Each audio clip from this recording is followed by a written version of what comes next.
Good morning students. Now in today's lecture we will see new point, that is Poisson's ratio.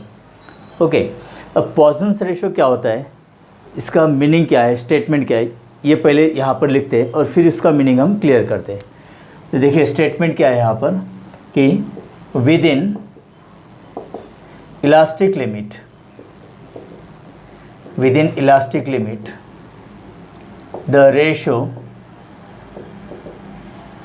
of lateral strain to the linear strain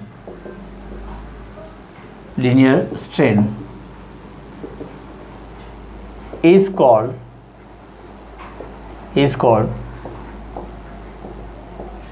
Poisson's ratio. This ratio is known as Poisson's ratio. Okay, so this is the statement. Now इसका meaning देखिए, within elastic limit. अब elastic limit का meaning तो आपको clear है ना, कि जैसे हम इस देखिए यहाँ पर एक वायर है, वायर की length let it is capital L, that is original length. Okay, और इसका जो डायमीटर है, वायर जनरली सिलेंड्रिकल होती है ना, तो उसका डायमीटर हम कैपिटल डी कंसिडर करते हैं, that is original length and original diameter. Okay, before suspending any load to its free and.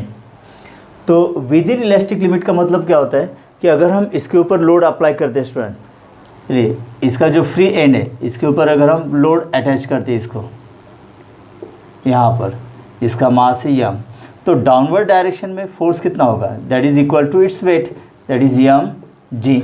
इतना ये अप्लाइड फोर्स होगा स्टूडेंट, डाउनवर्ड डायरेक्शन. तो इससे क्या होगा कि इसकी लेंथ इंक्रीज हो सकती है. Let the elongation takes place in the length is l, small l से हम डिनोट करते हैं एक्सटेंशन या फिर इलोंगेशन. मतलब यल फैक्टर से यहाँ पर इस वायर की लेंथ इंक्रीज होगी. ठीक है, तो अगर ये लोड हम रिमूव करते हैं तो फिर से यहाँ पर क्या होगा, that the wire obtain its original length again. तो within elastic limit that stress is directly proportional to strain होता है स्टूडेंट. उसी तरह से within elastic limit, okay, the ratio of lateral strain to linear strain is called Poisson's ratio. अब यहाँ पर strain का मीनिंग आपको क्लियर है. देखिए what is strain. Strain is nothing but the ratio of change in dimension upon original dimension. देखिए change in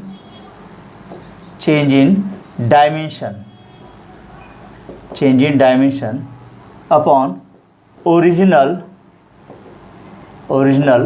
dimension, ये meaning है स्ट्रेन का. अब यहाँ पर रेशियो किसका दिया है, देखिए within elastic limit the ratio of lateral strain, कौन सा स्ट्रेन है यहाँ पर, lateral. Okay, to the linear strain, मतलब दोनों स्ट्रेन है, एक लैटरल है और एक लीनियर है, उसका जो रेशियो होता है that is nothing but the Poisson's ratio. और ये कांस्टेंट होता है फॉर पर्टिकुलर सॉलिड या पर्टिकुलर मटेरियल. देखिए अब स्ट्रेन का मीनिंग तो क्लियर है हमें, change in dimension upon original dimension. No, यहाँ पर एक लैटरल स्ट्रेन है और दूसरा लीनियर स्ट्रेन है. देखिए तो लैटरल और लीनियर स्ट्रेन का मतलब क्या होता है, जैसे हमें पता है कि अगर हम इस फ्री एंड पर एक लोड अटैच करते हैं स्टूडेंट, तो because of this applied force की वजह से इस वायर की लेंथ इंक्रीज होगी, let it is increase by small L. Okay, तो ओरिजिनल लेंथ कितनी यल है और इलॉन्गेशन कितना हुआ है यहाँ पर, small l. So that change in dimension मतलब change in length takes place in the direction of applied force. देखिए अप्लाइड फोर्स की डायरेक्शन कैसी है, vertical downward, that is weight of the load, और लेंथ इंक्रीज हुई in the direction of applied force, मतलब जिस direction में applied force है उसी डायरेक्शन में लेंथ इंक्रीज हुई ना. So such type of strain is known as linear strain. तो इसे हम लीनियर स्ट्रेन कहते हैं student. So linear strain in this example क्या होगा, that is change in length divided by original length. Okay, तो लीनियर स्ट्रेन के लिए फॉर्मूला क्या होगा, चेंज इन लेंथ कितना है, स्मॉल एल है, small L divided by original length capital L, so this is known as linear strain, this is linear strain. So linear strain का meaning फिर से एक बार क्लियर कीजिए कि change in dimension if it takes place in the direction of applied force. देखिए applied force की direction vertically downward है, ओके, और चेंज इन लेंथ भी वर्टिकल डाउनवर्ड ही हो रहा है ना यहाँ पर, मतलब change in length takes place in the direction of applied force. देखिए जैसे हम रबर बैंड या फिर वायर हो या फिर रॉड हो, अगर उसके ऊपर जिस डायरेक्शन में हम फोर्स अप्लाई करते हैं, for example in order to stretching, तो उसी डायरेक्शन में लेंथ भी इंक्रीज होती है ना। फॉर एग्जांपल अगर स्प्रिंग है, स्प्रिंग को हम अगर कॉम्प्रेस करते हैं तो अप्लाइड फोर्स की डायरेक्शन इनवर्ड होती है, तो लेंथ भी वहाँ पर डिक्रीज होती है in the direction of inward. Change in dimension अगर अप्लाइड फोर्स के डायरेक्शन में होता है, ठीक है, तो that strain is known as linear strain. Linear strain मतलब क्लियर है ना आपको, ओके। नाउ तो अब लैटरल स्ट्रेन का मतलब क्या होता है? देखिए अब इस एग्जांपल में क्या होता है कि जैसे हम यहाँ पर लोड अप्लाई करते हैं स्टूडेंट, देखिए कंटिन्यूस लाइन, यहाँ पर ये ओरिजिनल वायर है, ओके, जिसकी लेंथ कितनी है यल है और डायमीटर कितना है कैपिटल डी है। जैसे हम लोड अप्लाई करते हैं तो ये लेंथ इंक्रीज होगी स्टूडेंट, राइट। अगर लेंथ इंक्रीज होती है तो यहाँ पर उसकी जो विड्थ होगी वो कुछ कॉन्ट्रैक्ट होगी इस तरह से, ओके, तो वहाँ पर कॉम्प्रेशन होगा। तो इसका जो डायमीटर है पहले कितना है कैपिटल डी है, अब उसका डायमीटर कम हो जाएगा, so that diameter is denoted by small D. देखिए अगर रबर बैंड आप लेते हो, ओके, और स्ट्रेच करते हो आउटवर्ड डायरेक्शन में, तो उसकी लेंथ इंक्रीज होगी, लेकिन साथ में उसकी थिकनेस भी कम हो जाती है ना, यस। सो अब यहाँ पर देखिए कि जैसे लोड हम अप्लाई करते हैं तो इसकी लेंथ इंक्रीज होगी, so change in direction that means change in length takes place in the direction of applied force, so this is known as linear strain. Now applied force की direction कैसी है, vertically downward है, right, और यहाँ पर diameter में जो change होता है वो कैसा है, यहाँ पर perpendicular to the direction of applied force, so that type of change in dimension is known as lateral strain. तो लैटरल स्ट्रेन का मतलब क्या होता है कि चेंज इन डायरेक्शन, ओके, और अप्लाइड फोर्स अगर एक दूसरे को परपेंडिकुलर है, मतलब अगर change in direction perpendicular direction में होता है to the applied force, so that change in dimension is known as lateral strain.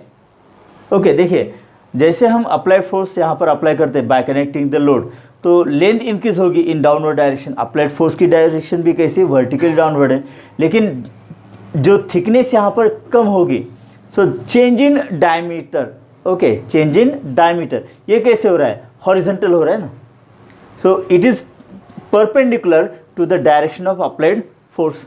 So change in dimension अगर परपेंडिकुलर डायरेक्शन में होता है to the applied force, okay, तो that strain is known as lateral strain. तो देखिए यहाँ पर lateral strain क्या होगा, फिर lateral strain is equal to, अब लैटरल स्ट्रेन मतलब अलॉन्ग द डायमीटर चेंज होता है ना, तो change in diameter upon original diameter, okay, original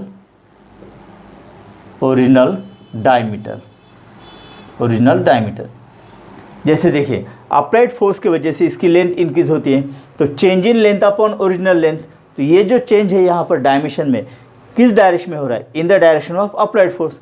now change in diameter, देखिए पहले डायमीटर डी था, अब लेंथ इंक्रीज होने के बाद इसकी थिकनेस कम हो जाएगी स्टूडेंट, ओके, तो चेंज इन डायरेक्शन कैसा है यहाँ पर, हॉरिजॉन्टल डायरेक्शन में, तो that change in dimension is perpendicular to the direction of applied force, so that is known as lateral strain. तो change in diameter upon original diameter, let the change in diameter is small d upon original diameter capital D। मतलब यहाँ पर जो change in diameter है student, तो इतने factor से यहाँ पर डायमीटर कम हुआ है, तो let this is small d, okay. तो अब न्यू डायमीटर क्या होगी यहाँ पर, इसकी डायमीटर कम होगी ना, तो that will be capital D minus small d, this will be the new diameter student. Now okay, जैसे यहाँ पर एक्सटेंड होने के बाद तो अब टोटल लेंथ कितनी होगी यहाँ पर, यल प्लस स्मॉल एल, राइट, यल प्लस स्मॉल एल। तो यहाँ पर लेंथ इंक्रीज होती है तो विड्थ कम होगी। देखिए अप्लाइड फोर्स की वजह से अगर वायर की लेंथ इंक्रीज हो जाती है स्टूडेंट, तो डायमीटर या फिर उसकी थिकनेस क्या होगी, कम होगी। अगर हम अप्लाइड फोर्स यहाँ से हटा देते हैं, अप्लाइड फोर्स हटा देते तो क्या होगा, यहाँ पर फिर से लेंथ डिक्रीज होगी, है ना, बाय द फैक्टर यल। तो अगर लेंथ डिक्रीज हो जाती है तो फिर से क्या होगा, डायमीटर या width of the wire increase होगी। समझ में आ रहा है आपको? देखिए अप्लाइड फोर्स की वजह से लेंथ इंक्रीज होगी, डायमीटर डिक्रीज होता है, ओके, विड्थ डिक्रीज होगी। नाउ अप्लाइड फोर्स हटा देने के बाद क्या होगा, फिर से ये लेंथ ओरिजिनल लेंथ में आ जाएगी, तो डायमीटर भी ओरिजिनल आ गई ना, तो length decrease diameter increase, length increase diameter decrease, इस तरह से। सो साइमल्टेनियसली होता है, ये साइमल्टेनियसली होता है ना। जैसे हम लोड अप्लाई करते हैं तो लेंथ इंक्रीज जैसे होगी उसकी थिकनेस भी कम हो जाती है, मतलब डायमीटर कम हो जाता है। तो जनरली वायर्स ये सिलेंड्रिकल होती है, इसलिए हमने यहाँ पर डायमीटर कंसिडर किया student. Let this is equation number 1, this is equation number 2। Now lateral strain पता हो गया हमें, लीनियर स्ट्रेन भी मालूम है। अब अकॉर्डिंग टू स्टेटमेंट देखिए फिर से एक बार, within elastic limit the ratio of lateral strain to linear strain is constant for particular material and that is known as Poisson's ratio. Okay, so Poisson's ratio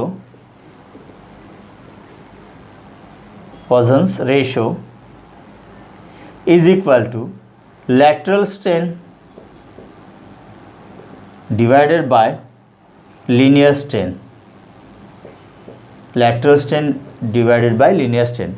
Okay, तो Poisson's ratio इसका symbol होता है sigma is equal to, अब lateral strain क्या है यहाँ पर देखिए, small D upon capital D whole divided by linear strain small L upon capital L. Okay, so sigma is equal to D by capital D into, अब इसका reciprocal होगा तो कैपिटल एल ऊपर स्मॉल एल नीचे आ जाएगा। So this is the formula for Poisson's ratio. Let this equation is equation number 3. So Poisson's ratio is equal to small d upon capital D into capital L by small l.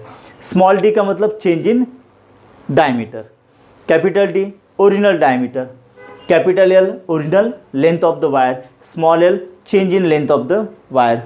Okay, तो L अगर increase होता है तो diameter decrease होगा, L अगर decrease होता है तो डायमीटर इंक्रीज होता है स्टूडेंट। ओके, तो this ratio is known as Poisson's ratio और ये इसका फॉर्मूला है।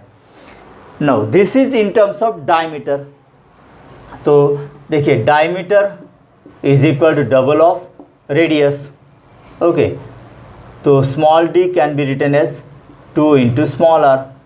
देखिए this is original radius, this is change in radius, तो अगर इसका रेशियो लेते हैं हम, देखिए small D upon capital D, तो 2r upon 2 into capital R, so this is small R upon capital R. मतलब डायमीटर का जो रेशियो होता है वही रेशियो किसका होता है, रेडियस का भी होता है स्टूडेंट। तो अगर हम इसको यहाँ पर रिप्लेस करते हैं तो sigma is equal to small R upon capital R into capital L upon small L. This is equation number 4। Okay, so this is the equation of Poisson's ratio in terms of radius. ये in terms of diameter, तो ये in terms of radius है। Okay student, right. देखिए from this equation अब lateral strain है ना, देखिए lateral strain is equal to Poisson's ratio, उसका सिंबल लिखेंगे हम sigma into linear strain, into linear strain.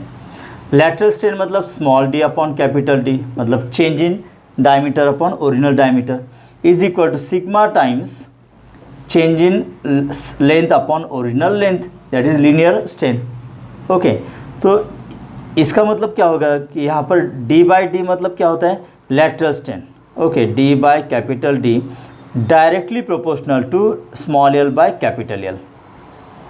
तो लेंथ जितनी यहाँ पर इंक्रीज होगी थिकनेस उतनी ही वहाँ पर डिक्रीज होती है स्टूडेंट। ओके, तो ये एक्चुअल में रिलेशन है यहाँ पर कि lateral strain is directly proportional to linear strain, lateral strain directly proportional to linear strain. ठीक है स्टूडेंट, तो ये सिग्मा यहाँ पर मतलब क्या होता है, Poisson's रेशियो। अब poisons ratio for particular material या फिर मेटल इज ऑलवेज कांस्टेंट। देखिए out of solid, liquid and gaseous, तो definite shape, definite length, diameter किसको होती है? Only solids. So Poisson's ratio ये कैरेक्टरिस्टिक्स ओनली सॉलिड के लिए। Okay, so out of solid, liquid and gases only solid possess Poisson's ratio. अब poisons ratio की value कितनी होती है? तो ये प्रैक्टिकल वैल्यू इसकी student, practical value of Poisson's ratio that is sigma, okay, is less than 0.5। कितने होते हैं? लेस दैन 0.5, मतलब हाफ से भी कम होते हैं। ठीक है, जैसे यहाँ पर देखिए Poisson's ratio for steel, steel material के, ओके, टेबल में देखिए आप, स्टील के लिए वैल्यू कितने यहाँ पर? 0.28। कितने? 0.28 है ना स्टील के लिए। और वही सिग्मा मतलब पॉइजन्स रेशियो फॉर गोल्ड, देखिए गोल्ड के लिए कितने? 0.42 है। अब यहाँ पर यूनिट नहीं होगा, Poisson's ratio has no unit. Why? Because देखिए पॉइजन्स रेशियो मतलब lateral strain to linear strain का रेशियो है। अब लैटरल स्ट्रेन मतलब change in diameter upon original diameter, same quantity ने, तो स्ट्रेन को यूनिट नहीं होता है। वैसे लीनियर स्ट्रेन को भी यूनिट नहीं होगा, length upon length, same physical quantity, ratio same physical quantity का है, इसलिए यहाँ पर यूनिट्स नहीं है। तो this is unitless and dimensionless physical quantity. So सिर्फ यहाँ पर कांस्टेंट वैल्यू होगी। तो देखिए सिग्मा फॉर स्टील कितना दिया है? 0.28, और सिग्मा फॉर गोल्ड कितना है? 0.42। इसका मतलब क्या होता है? देखिए कि अगर इसको हम अप्लाई करते हैं यहाँ पर, ओके, फॉर गोल्ड, तो small D upon capital D is equal to sigma कितना है गोल्ड के लिए? 0.42 times small L upon capital L. Okay, तो जैसे हम गोल्ड रॉड होगा या फिर वायर होगी गोल्ड की, उसकी लेंथ इंक्रीज करते तो डायमीटर जो चेंज होगा, मतलब लैटरल स्ट्रेन जो होगा वो 0.42 टाइम्स लीनियर स्ट्रेन होगा। लीनियर स्ट्रेन कितना होगा? L by L, capital L, तो लैटरल स्ट्रेन उससे 0.42 टाइम्स ज़्यादा होगा। ओके, तो ये इसका मीनिंग है। मतलब स्टील और गोल्ड में पॉइजन्स रेशियो गोल्ड का ज़्यादा है। मतलब हम गोल्ड और स्टील के बीच अगर दो वायर्स कंसिडर करते हैं, स्टील वायर और गोल्ड वायर, ओके, तो गोल्ड वायर की अगर लेंथ हम इंक्रीज़ करते और उतनी लेंथ हम स्टील वायर की भी इंक्रीज़ करते, तो डायमीटर किसका सबसे ज़्यादा डिक्रीज़ होगा? गोल्ड का सबसे ज़्यादा डायमीटर डिक्रीज़ होगा, स्टील का कम होगा। ये इसका मीनिंग होता है स्टूडेंट। ओके, तो प्रैक्टिकल वैल्यू उसकी 0.5 से कम ही होती है।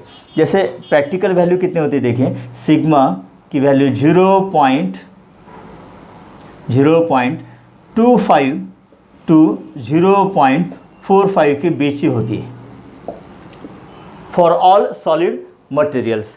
पॉइजन्स रेशियो की वैल्यू 0.25 टू 0.45 के बीच ही होती है स्टूडेंट, राइट। नाउ देखिए एक्चुअल फार्मूला क्या है यहाँ पर? Sigma is equal to minus D by capital D into capital L by small L. Okay, तो ये माइनस साइन होता है। माइनस साइन क्यों यहाँ पर? जैसे लेंथ इंक्रीज होगी डायमीटर डिक्रीज होगा। ओके, या फिर अगर लेंथ डिक्रीज हो जाती है तो डायमीटर क्या होगा? इंक्रीज होगा। तो एक यहाँ पर लैटरल स्ट्रेन अगर डिक्रीज होती है तो लीनियर स्ट्रेन इंक्रीज हो रही। ओके, अगर लीनियर स्ट्रेन यहाँ पर डिक्रीज होती है तो लैटरल स्ट्रेन यहाँ पर इंक्रीज होगी। तो हमेशा पॉइजन्स रेशियो ये क्या होगा? माइनस होता है। ओके, और ये भी फार्मूला यहाँ पर क्या होगा? Sigma is equal to minus small r by capital R into capital L by small l. Small r का मतलब क्या होता है? चेंज इन रेडियस, और कैपिटल आर मतलब original radius. Capital L original length, small l change in length. Okay, तो increase in length there is decrease in diameter, या फिर decrease in length there is increase in diameter. तो हमेशा ये negative होता है student, लेकिन हम मैग्नीट्यूड ही लेते हैं यहाँ पर, हम यहाँ पर सिर्फ मैग्नीट्यूड लेते हैं, तो इसलिए ये फॉर्मूलाज यहाँ पर। ओके, देखिए स्टूडेंट अभी तक हमने कितने कॉन्स्टेंट्स यहाँ पर डिस्कस किए, जैसे यंग्स मॉडुलस y है ना, इसका सिंबल होता है y, Young's modulus. Then Young's modulus is the characteristics of only solids. उसके बाद bulk modulus capital K, that is the change in elasticity related to change in volume. Now solid, liquid and gases all possess bulk modulus because all possess and there is change in volume. Modulus of rigidity, that is eta, and it is also characteristics of only solids. और यहाँ पर एक Poisson's ratio, तो Poisson's ratio is also characteristics of only solids. Okay, तो देखिए अभी तक मतलब 4 कांस्टेंट यहाँ पर, Young's modulus y, bulk modulus k, okay, उसके बाद मॉडुलस ऑफ रिजिडिटी ईटा और Poisson's ratio that is sigma. तो इनके बीच रिलेशन होता है, तो इनके बीच रिलेशन क्या है, ये डायरेक्ट यहाँ पर फॉर्मूलेज को दिए। ओके, तो इससे रिलेटेड कुछ हायर लेवल के एमसीक्यूज आ सकते हैं, तो ये आपको यूजफुल रहेंगे। देखिए, तो फर्स्ट रिलेशन यहाँ पर क्या दिया है, that is relation between Young's modulus, K मतलब बल्क मॉडुलस एंड सिग्मा मतलब Poisson's ratio. So this is the relation between Young's modulus, bulk modulus and Poisson's ratio. तो y is equal to 3k in bracket 1 minus 2 sigma, ये sigma यहाँ पर। Okay, then second relation देखिए यहाँ पर, y is equal to 2 eta in bracket 1 plus sigma. So this is relation between Young's modulus, modulus of rigidity eta and sigma मतलब Poisson's ratio. y is equal to eta in bracket 1 plus sigma. Okay, अगर हम ये value यहाँ पर रखते हैं student, y की value, ये सेकंड इक्वेशन जो है, ओके, देखिए फ्रॉम इक्वेशन 2 y की जो वैल्यू है 2 ईटा 1 प्लस सिग्मा, अगर यहाँ पर रखते हैं या फिर y की ये वैल्यू यहाँ पर रखते हैं इन इक्वेशन नंबर 2, तो इससे अगर हम सॉल्व करते हैं तो ये थर्ड इक्वेशन हमें मिलता है student, that is sigma, sigma मतलब Poisson's ratio. Okay, sigma is equal to 3k minus 2 eta upon 2 eta plus 6k, ये रिलेशन आता है student. Okay, so this is the relation between Poisson's ratio, bulk modulus and modulus of rigidity. Okay, first relation Young's modulus, bulk modulus and Poisson's ratio. Second Young's modulus, modulus of rigidity and Poisson's ratio. Third Poisson's ratio, bulk modulus and modulus of rigidity. Okay, अगर इसको और simplify करते हैं तो फिर ये fourth relation भी हमें मिलता है student, 9 upon y is equal to 1 upon k plus 3 upon eta, that is the relation between Young's modulus, bulk modulus and modulus of rigidity. So there are 4 different equations, तो इससे related हम MCQs directly solve कर सकते हैं student. तो ये relations आप note down करो। ओके।